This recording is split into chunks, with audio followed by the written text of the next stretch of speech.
প্ৰথমতে আচলতে যি উদ্দেশ্যলৈ ইয়ালৈ আহিছোঁ সেই উদ্দেশ্যটো সমাপন হৈ লওক তাৰপিছত নিশ্চিতভাৱে আপোনালোকে যি প্ৰশ্ন কৰিব তাৰ উত্তৰ নিশ্চিতভাৱে মই প্ৰদান কৰিম গতিকে প্ৰথমতে এই উদ্দেশ্যটো সমাপন কৰিবৰ কাৰণে আপোনালোকৰ পৰা সহায় সহযোগিতা আমি এই মুহূৰ্তত বিচাৰিছোঁ কিমান আপোনাৰ লগত আৰু কোন কোন আহিছে আজি আমি বিভিন্ন দল সংগঠন আমাৰ ছাত্ৰ সন্থা চাহ মজদুৰ সংঘ গোৰ্খা সন্মিলন গোৰ্খা ছাত্ৰ সন্থা গোৰ্খা মহিলা মঞ্চ এনেকৈ প্ৰায় 20 গৰাকী আমি ইয়াত জইন কৰিম আৰু আমি আজি প্ৰায় 50-60 গৰাকীমান আমি লগত আহিছোঁ ইতিমধ্যে মুখ্যমন্ত্ৰীয়ে কৈছে যে আপুনি বিজেপিলৈ আহিছে গতিকে এতিয়া টিকটৰ কথা ভাবিব নালাগে দলৰ হৈ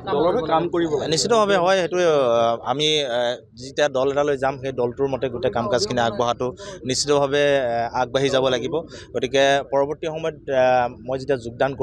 কৰি আহি আপোনালোকৰ সন্মুখত আপোনালোকে যি প্ৰশ্নৰ উত্তৰ দিয়ে সেই প্ৰশ্নৰ উত্তৰ দিবৰ কাৰণে মই সাজু আছোঁ যিকোনো খবৰৰ বাবে যোগাযোগ কৰক আমাৰ এই নম্বৰত 9181 307 2221